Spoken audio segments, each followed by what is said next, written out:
Bienvenidos a Planeta Roma, un podcast donde encontrarán toda la información sobre la actualidad del equipo más importante de la capital italiana, la Roma, con la conducción de Sam Rubio y los análisis de David Copa.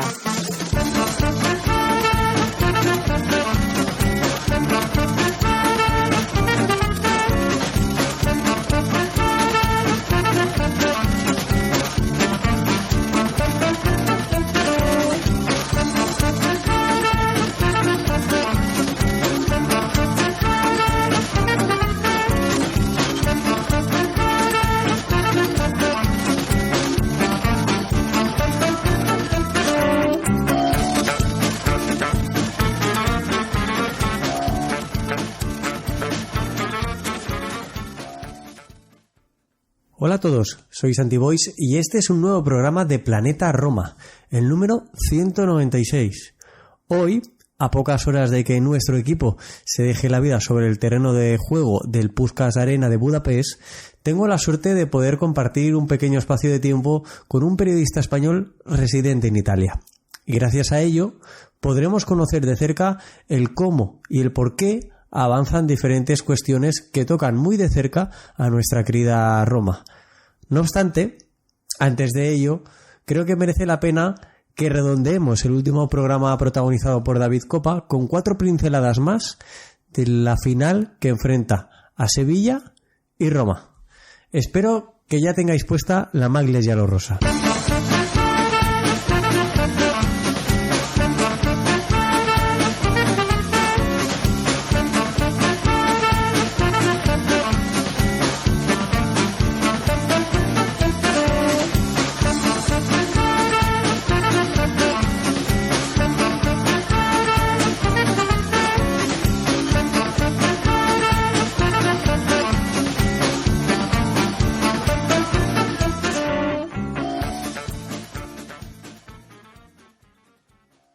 Para tratar el tema de la final Sevilla-Roma de la UEFA Europa League, tengo el gusto de conversar con Mario Gago, periodista español afincado en Italia, en Turín, si no me corrige ahora él, que lo podéis escuchar en la cadena Onda Cero, Radio Española. Podéis escuchar en su podcast de fútbol internacional Onda Fútbol, que yo recomiendo encarecidamente, donde hacen un buen repaso semanal a las principales ligas europeas, con su compañero Mario Terradillos desde Francia, Jesús López desde Inglaterra, a los mandos Miguel Venegas, e incluso, como el caso de esta semana requería, dejándose caer por Alemania también de vez en cuando. Insisto, Onda Fútbol, lo podéis encontrar en vuestras plataformas preferidas de podcast, y lo podéis encontrar también en Twitter a Mario Gago, siguiendo el fútbol italiano, que creo que a todos los y todas las que escucháis este podcast de la Roma, queráis o no, tenéis ese interés y ese gusto por el calcio, que Mario os puede acercar de muy buen gusto y con muy buena información. Mario, ¿qué tal? ¿Cómo estás? ¿Qué tal? ¿Cómo estáis? Muchas gracias por la introducción ahí, ayudando a que la gente conozca esa pequeña isla, ese pequeño reducto de fútbol internacional donde lo pasamos muy bien en Onda Cero, que se llama Onda Fútbol, donde sí, hablamos de fútbol internacional, pero también de muchas cosas de cultura. Por ejemplo, en el último programa les he traído a los chicos lo que probablemente va a ser la canción del verano en Italia, de Federer con Artículo 31, así que va a estar chulo ahí. Disco Paradise se llama, para el que la quiera buscar. Compartimos, Mario, tú y yo, muchas pedradas que se dice a día de hoy coloquialmente en España. Una de ellas es el tema de la música, es el tema de San Remo.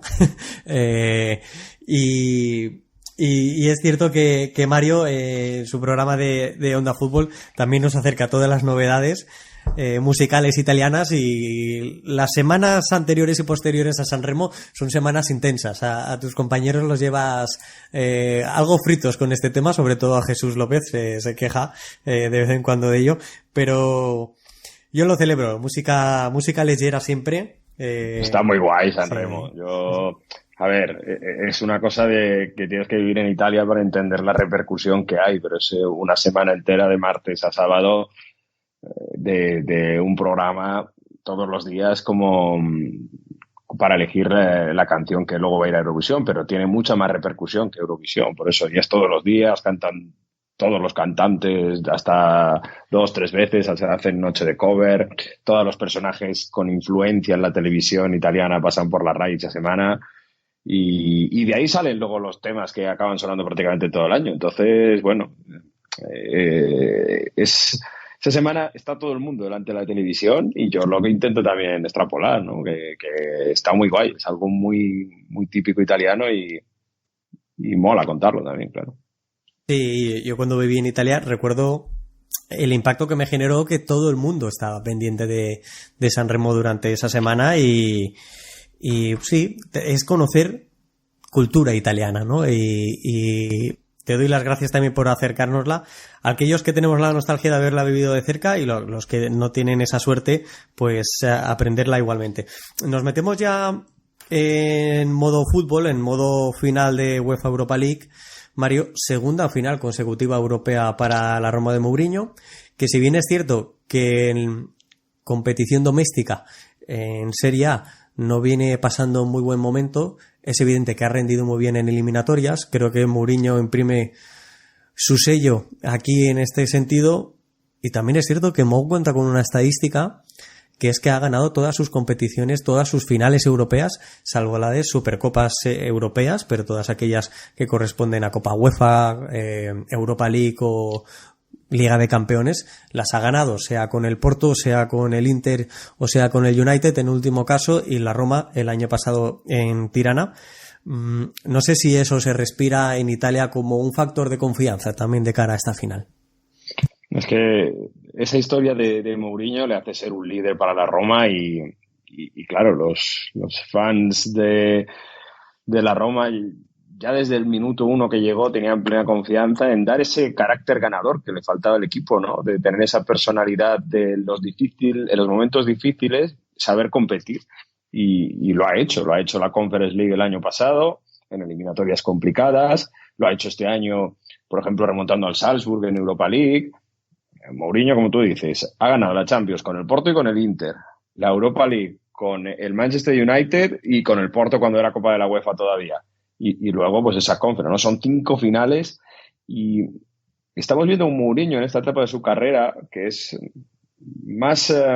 menos polémico, podemos decirlo, ¿no? Mucho más calmado. En esas entrevistas post partido nunca levanta la voz. Incluso cuando ha tenido esta temporada esa gran polémica con el árbitro Serra, que le dice claramente vaya a casa, que está súper alterado en el banquillo cuando le dice eso el cuarto árbitro y al final acaba protestando y ese pequeño litigio lo gana, ¿no? Porque al final Marco Serra acaba suspendido.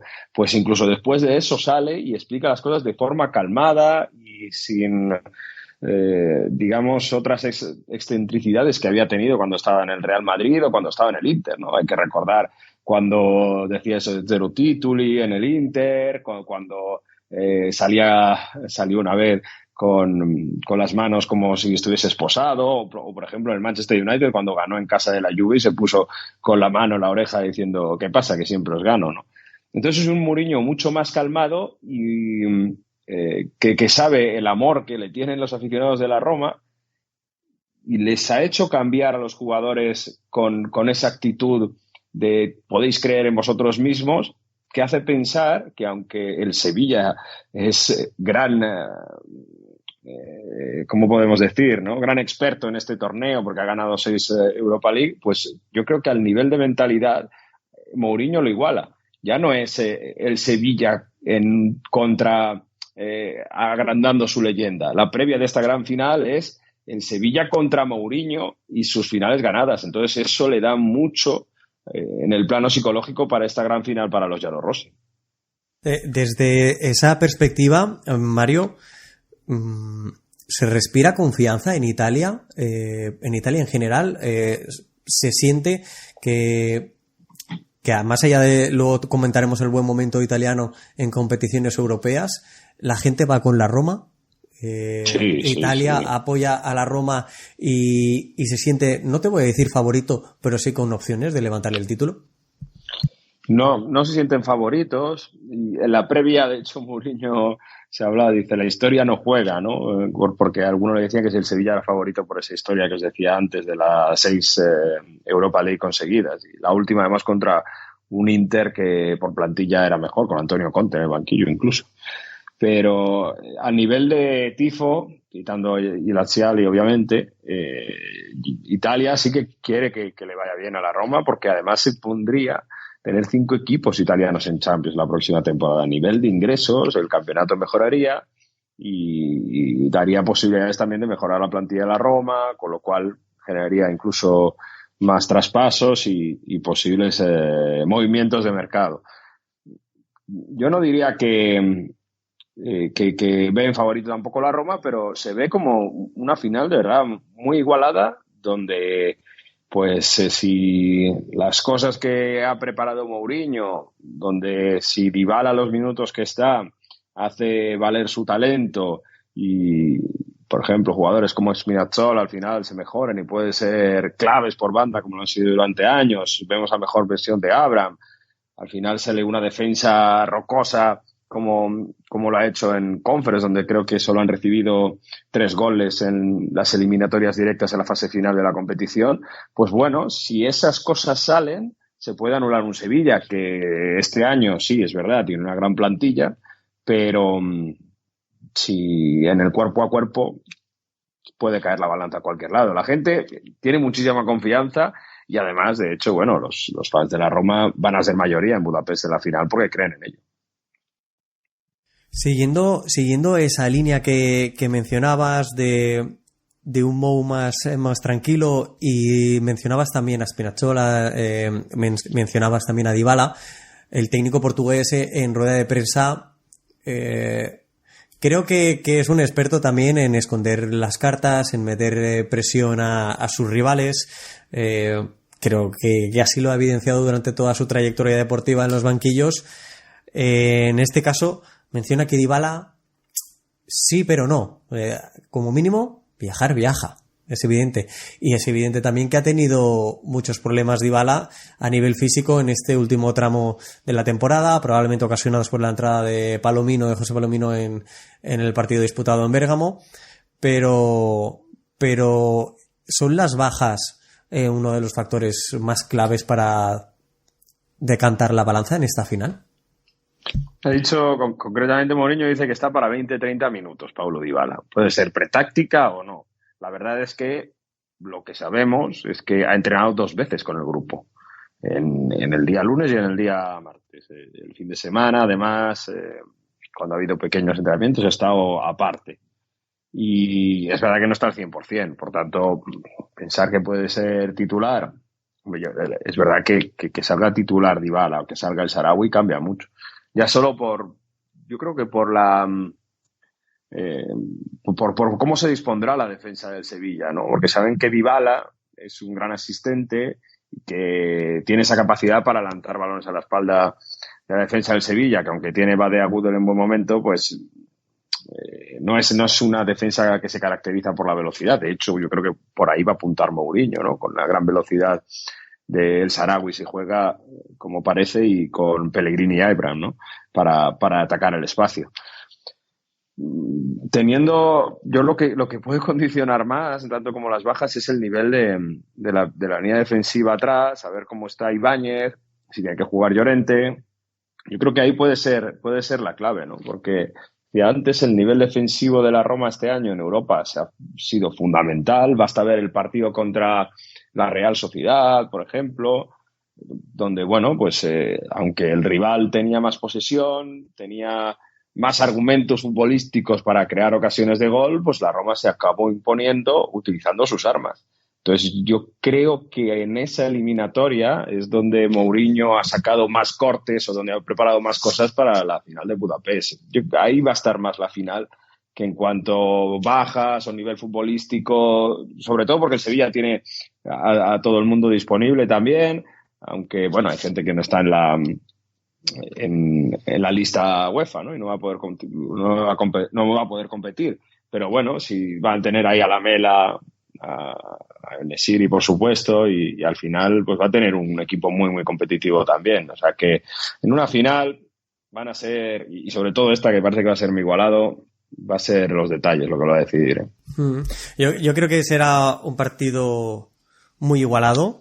Creo que la Roma, la parte que comentábamos de minimizar a su rival, esa defensa férrea, ese bloque bajo que viene siendo habitual en competición europea, más que el bloque medio que exhibe en Serie A en determinados encuentros o determinadas fases de los partidos, es lo esperable. Un Sevilla que busque un juego mucho más directo, como el que creo que ha ido haciendo con Mendilibar, que mete muchos centros al área, y por ahí la Roma puede sufrir muy poco porque defiende el área, que da gusto verlo, las cosas como son, pero son dos equipos que funcionan muy bien a balón parado, y por ahí te quiero preguntar, no por el balón parado concretamente, sino por el Sevilla, por Mendilibar.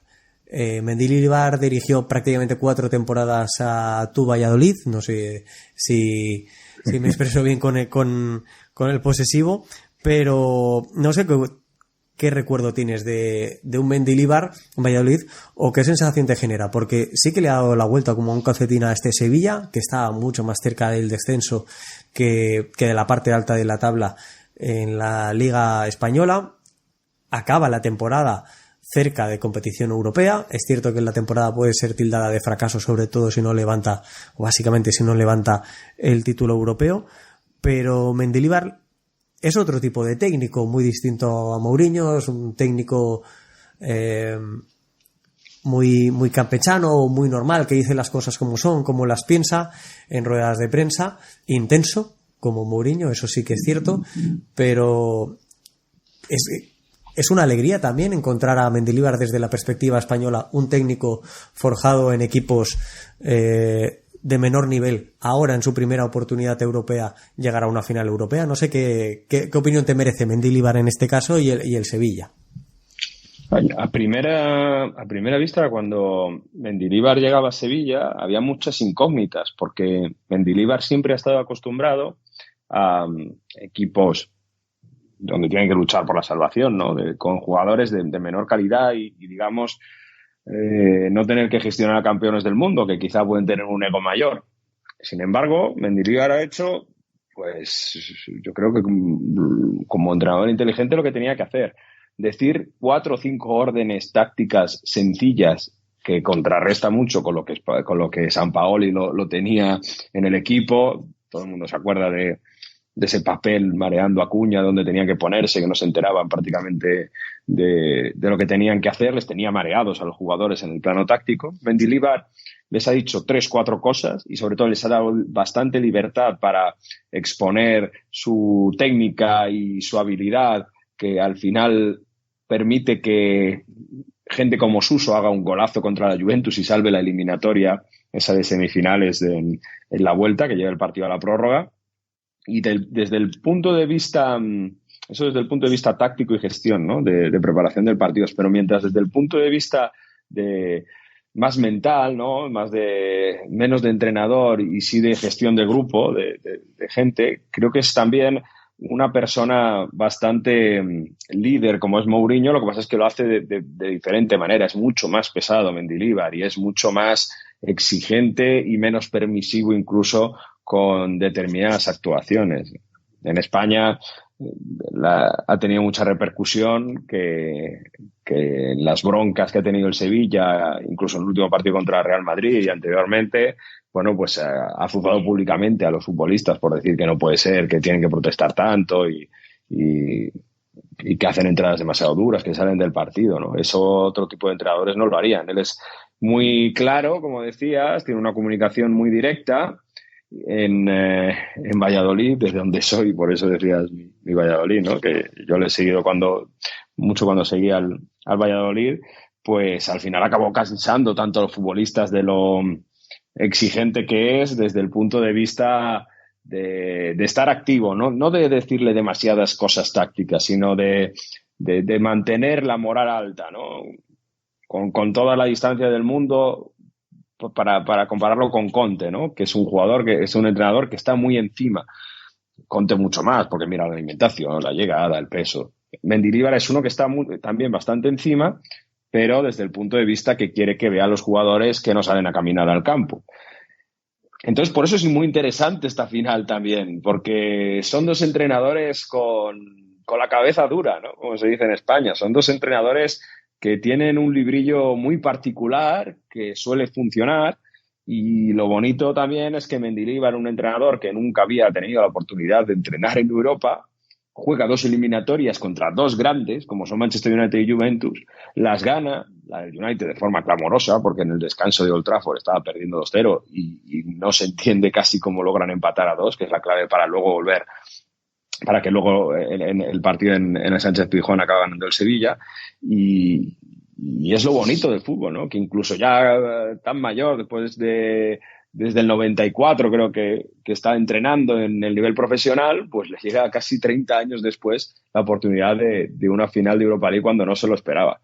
Va a estar muy bonito también ese duelo entre dos estrategas, pero sobre todo entre dos genios un poco, no sé si incomprendidos, pero sí líderes que podrían ser líderes de batallones en otra vida, absolutamente.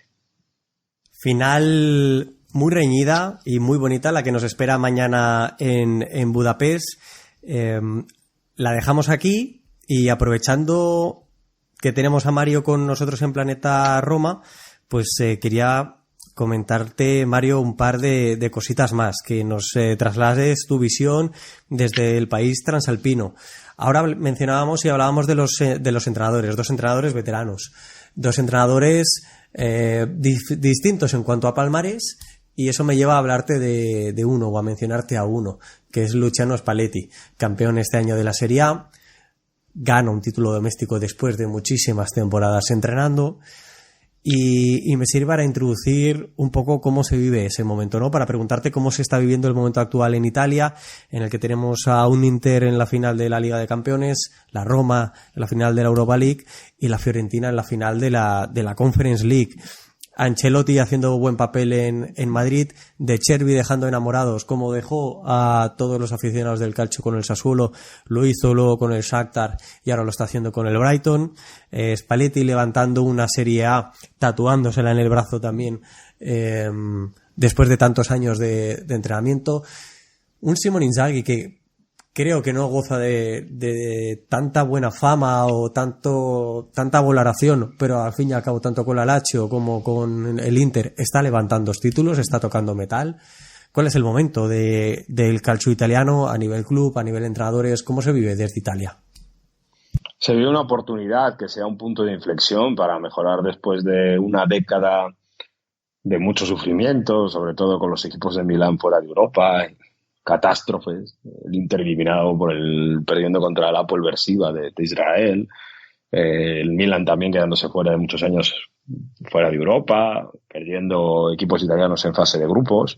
Se ve una oportunidad de que el fútbol italiano tenga una continuidad y sobre todo ya no tanto en Champions, donde probablemente, seguramente ha favorecido mucho el cuadro que han tenido, con 2 italianos enfrentándose en cuartos, ese Napoli-Milan, y 2 italianos enfrentándose en semifinales, ese derbi de Milano. Eso ha favorecido mucho que llegue un italiano a la final. Pero bueno, también hay que meter 3 equipos en Champions, ¿no? En la fase eliminatoria de Champions. Pero decía, quitando lo de la Champions, donde quizá es más accidental por el sorteo, creo que incluso la Roma abrió una vía el año pasado demostrando que un torneo muy, muy menor como la Conference League puede dar muchas alegrías, puede dar dinero y puede significar el inicio de la mejoría de un equipo. Esto se ha dado cuenta la Fiorentina este año en Conference League, ha seguido ese camino y la Roma lo ha sabido hacer muy bien en Europa League, compitiendo, como hemos dicho, además en un tipo de competición que a Mourinho, su entrenador, le viene muy bien. Hay otros equipos, como el otro equipo de la capital, que, por ejemplo, no ha querido competir así. De hecho, se había rebotado Europa League a Conference y en ningún momento tuvo ese nivel de competitividad alto en Europa.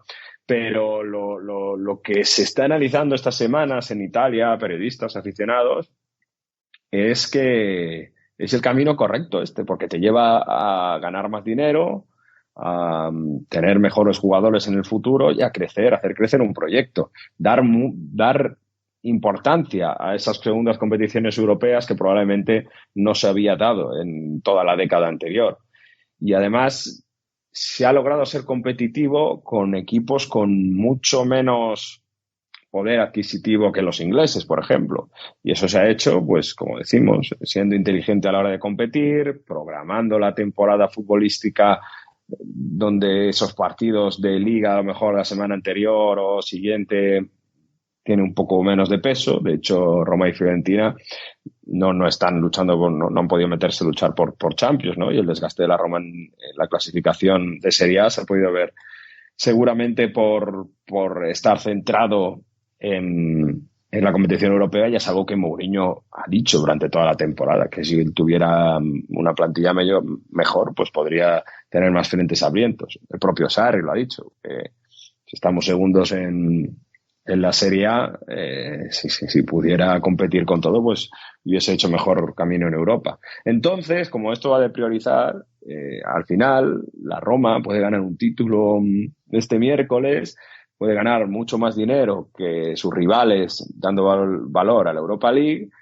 y además puede meterse en Champions también la próxima temporada. Por tanto, se está haciendo toda esa reflexión de dar importancia a estas copas, no tanto a la Champions, y diciendo que es un punto de inflexión para que se siga con este camino, porque parece que funciona, y luego pues sirve para que también los equipos italianos tengan más visibilidad y por tanto reciban más ingresos a nivel de marketing y televisiones, toda la repercusión que tiene.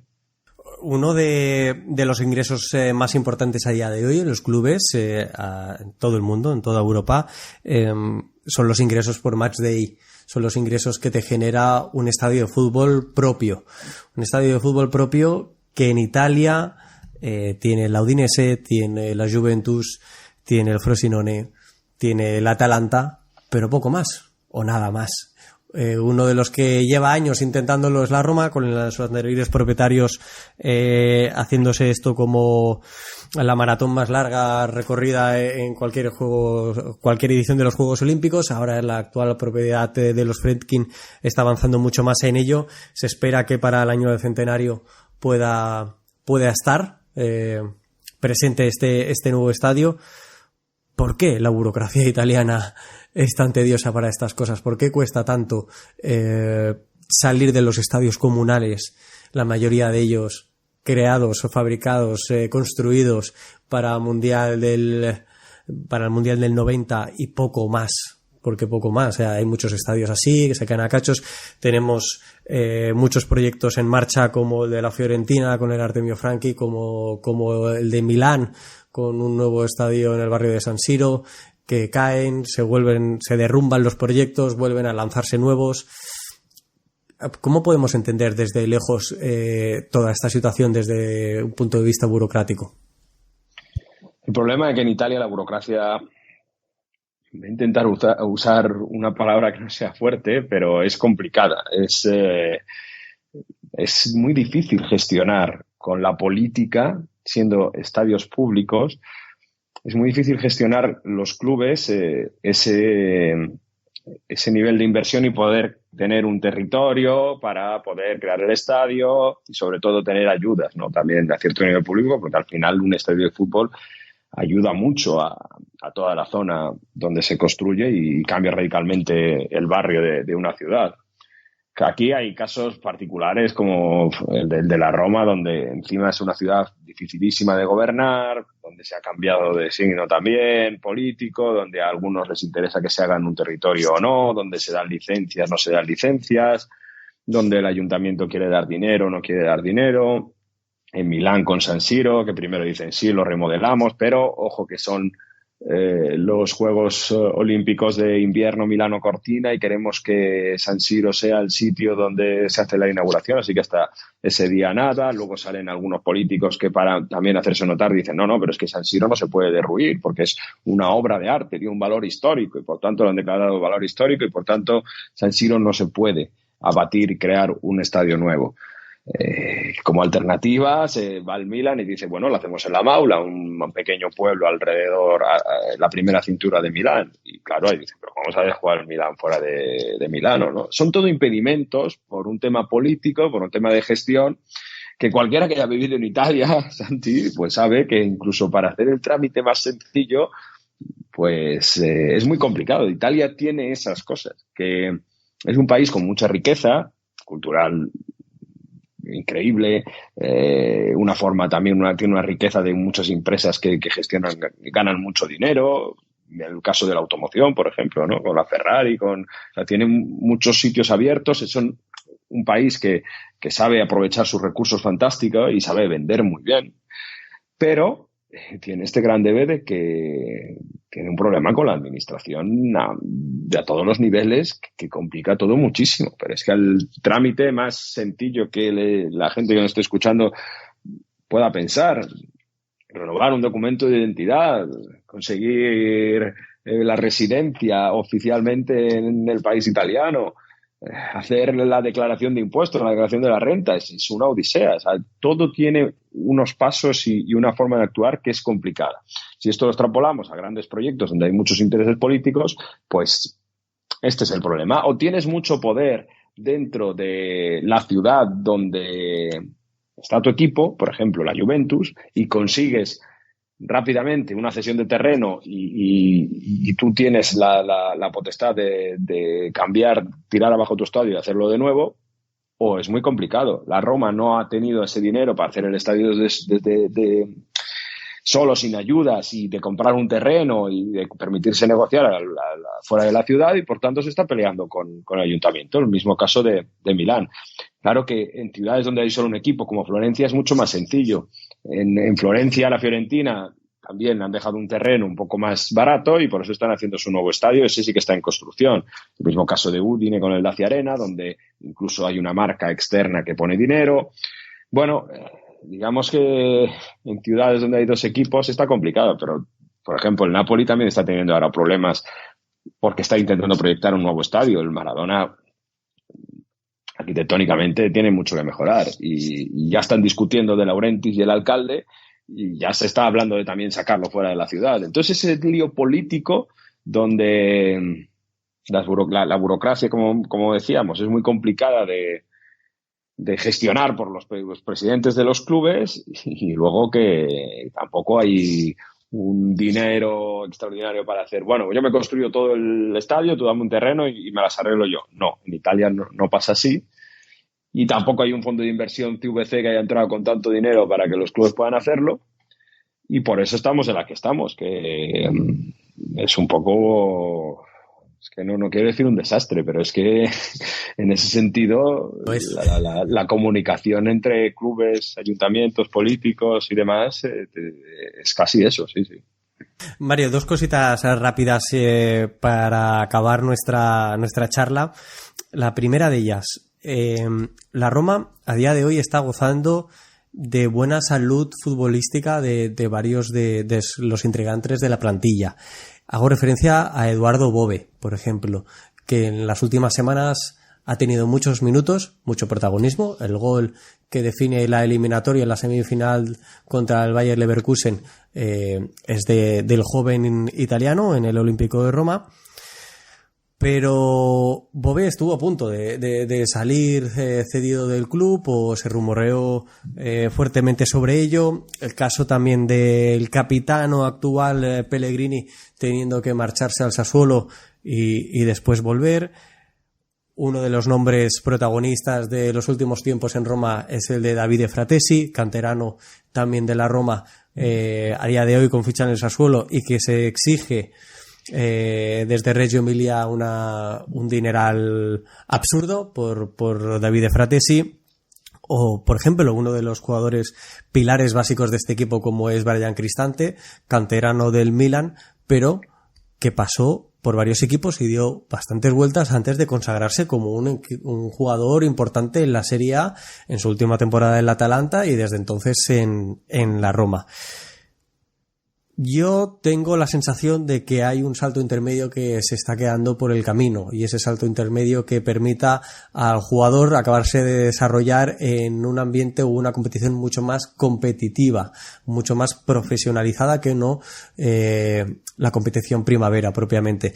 Segundo equipo tiene la Juventus, un equipo sub-23, pero no tiene ninguno más. Esto en Italia se comenta, se habla, se trabaja. ¿Existen opciones? ¿Es una cuestión cultural o de qué podemos estar hablando? Porque equipos filiales existen en Alemania, existen en Inglaterra, existen en España. En Italia, sin embargo, nos quedamos con las primaveras. Y aquí, por hilártelo con algo también de actualidad, está Mancini cogiendo jugadores jóvenes en cualquier lugar del mundo ahora mismo. Es otro problema del sistema italiano. Ha habido siempre una historia cultura, lo que queramos decir, donde el campeonato primavera tenía bastante peso hace años, ¿no? Y los jóvenes ahí se podían proyectar y de ahí, bueno, pues los clubes, una especie de draft, donde los clubes lo compraban y luego lo cedían a equipos de Serie B, Serie C para desfogarse, ¿no? Un poco por la necesidad de comprar jóvenes que tienen los últimos años los equipos italianos para poder luchar respecto a Premier, la Liga y los grandes de Europa también como Bayern y París, ha llevado a que ahora los jóvenes tengan que, para lo que es Italia, tengan que salir a marchas forzadas, como el caso de Bove que decía, Stalewski también, por ejemplo, en la Roma, muy importante, ¿no? Y que al final tengan que salir a la palestra súbito, ¿no? Inmediatamente, incluso Allegri, ¿quién nos lo iba a decir? Tirando de Miretti, de Faioli, de jóvenes que, bueno, han tenido que también irse cedidos a muchos sitios, ¿no? Faioli, por ejemplo, a la Cremonese. El sistema italiano, al final, parte de un sistema donde también había copropiedades y eso permitía que yo compre un jugador y mitad tú, mitad yo, y bueno, entre esos hacemos negocio. Tema de filiales, claro, con todas esas excesiones que promovía ese sistema, es algo que solo se ha hablado en los últimos años porque lo ha hecho la Juventus. Ya tenía esa perspectiva de en vez de ceder con todos los acuerdos que tiene la Juventus por toda Europa, pues hacemos que compitan en un campeonato profesional con mayores y de ahí les puedo ir sacando, ¿no? Que es el caso, por ejemplo, alguno de los casos como Irli Junior, que ha jugado con la Juventus en su 23 en partidos anteriores. Creo que el sistema primavera se ha quedado antiguo, es fruto de un periodo anterior. En Italia sí que hay esa discusión, pero no acaba de decidirse de que los filiales, porque al final el equipo primavera son los filiales. Podemos llamarlo de otra manera, pero es el equipo de chavales. Pues que en vez de tengan su liga de filiales, que compitan en campeonato profesional, como sucede en España, ¿no? Que Barça y Madrid se van a enfrentar en un mini clásico de filiales por subir a segunda división en estos próximos días. Yo creo que se va a ir hacia eso, porque la necesidad hace que ahora los chavales ya salgan compitiendo lo antes posible, pero venimos de una liga, un campeonato donde los chavales no debutaban muy pronto. Se ha empezado a hacer quizá con el caso de Moisken y demás, pero es que además tampoco los precedentes inquietan, o sea, llevan mucho a hacer que la gente debute tantísimo, tan joven. Por ejemplo, el caso de Pietro Pellegrini en el Genoa, ¿no? Que debutó muy joven y al final se fue a Mónaco, no acaba de funcionar, a el Torino, bueno, poco a poco va intentando encontrarse y sacar un hueco, pero Italia nunca ha sido un sitio donde se potenciaba hacer debutar a chavales muy, muy jóvenes, a lo mejor como en el Barça, ¿no? Donde gente con menor edad ya se le exige mucho. En Italia siempre se le ha dado pocos minutos y yo creo que basta ver el caso de Allegri, ¿no? Que ha sido siempre más reticente a hacer debutar a jóvenes, a pesar de que tenía gente de muy, muy buena calidad. Yo creo que se va hacia eso, hacia una liga, a abolir la liga primavera de algún modo y que cada equipo tenga su filial compitiendo en el fútbol profesional, pero todavía queda mucho, tienen que evolucionar muchas cosas. Mario, nos queda una jornada de Serie A. Ahora mismo La Juventus cierra plazas europeas siendo séptima con 59 puntos, la Roma tiene 60 puntos. Hoy ha habido movimientos en casa de la Juve, los hemos podido leer en tu Twitter, en tu cuenta de Twitter, @gago_Mario. Recomiendo que todos te sigan para estar mucho más al día de todo lo que acontece en el calcio. ¿Cuál es la situación de la Juve? Porque a nivel clasificatorio a la Roma le puede afectar, porque ha tenido 2 sanciones, la primera de las plusvalías ya conocida, la segunda sobre el tema salarios. Si me puedes contar un poco cómo ha sido todo. Bueno, la Juve esta temporada ha tenido 2 casos abiertos con la justicia deportiva italiana, con la Procura Federale de la Federación Italiana Gioco Calcio, es decir, la Fiscalía que ha llevado estos casos. En este caso, Kine ha sido el encargado y ha tenido mucha polémica porque uno de ellos, que es el caso Plusvalías, que es el que ha sido recientemente juzgado, ha sido un caso que ya fue juzgado hace un año y donde en primera instancia se dijo que la Juve no tenía culpabilidad porque, bueno, sin entrar mucho en los detalles, porque no se podían evaluar el tema de los jugadores, ¿no? No se podían dar valor a los futbolistas en un mercado donde la gente paga lo que quiera. A partir de ahí hubo una investigación en la justicia ordinaria a la Juventus porque porque este caso en la justicia ordinaria todavía no se ha celebrado ese juicio. Entonces la Juventus podría haber cometido una estafa, visto que es una sociedad cotada en bolsa donde podría haber falsificado balance de cuentas. Eso es penal, con una sociedad, ese delito es penal en una sociedad cotada en bolsa. Entonces, a partir de esa investigación, donde salen nuevos documentos, donde se investigan las oficinas de la Juventus, la Federación Italiana de Fútbol encuentra documentación para reabrir el caso y hacer un juicio. Sale ese primer juicio donde le quitan 15 puntos a la Juventus y la Juve recurre al Tribunal de Garantía del CONI, que sería como el Tribunal Superior de la Justicia Deportiva Italiana. El Comité Olímpico Italiano está por encima de la Federación en Italia. Entonces, ese tribunal lo que decide es que algunas cosas que se han juzgado deberían hacerse de otra manera, porque había un vicio de forma. Por tanto, se repite el juicio. No se dice que la Juve tenga razón, pero se dice que como se tenía que haber juzgado de otra manera, se repite el juicio. En este último juicio se decide que la sanción que tiene que tener la Juventus es de 10 puntos. Esto ha sido hace un par de semanas. Bien, la Juventus recibe esa sanción de 10 puntos, baja la clasificación de estar en puestos Champions, de ser segunda a puestos de Conference League, séptima posición, y el tema plusvalías queda ahí con esos 10 puntos a ver qué hace la Juve. ¿Va a recurrir otra vez o lo va a llevar incluso al TAS de Suiza? Vamos a ver qué pasa. En este punto llegamos al pasado domingo, el partido Juventus-Milan. Y Francesco Calvo, que es el nuevo CEO de la Juve después de toda la dimisión de la Junta Directiva de la Juventus, dice públicamente que no van a recurrir más por esos 10 puntos. Que no tienen razón, pero la Juve la acepta para volver a empezar. Y esto ya hace pensar que la Juve empieza a hacer un discurso diferente con la justicia deportiva italiana para intentar cerrar el caso. Y efectivamente, era eso lo que había hecho. La Juve crea un pacto no es correcto decir, ¿no? Se pone de acuerdo con sus abogados, con su equipo legal de esta junta directiva, que es muy experto, se pone en contacto con la Federación Italiana y un juicio que había para el caso de los sueldos pagados en B durante la pandemia, que ese es el otro caso que estaba, se ponen de acuerdo y la Juve acepta la culpabilidad con tal de reducir la pena.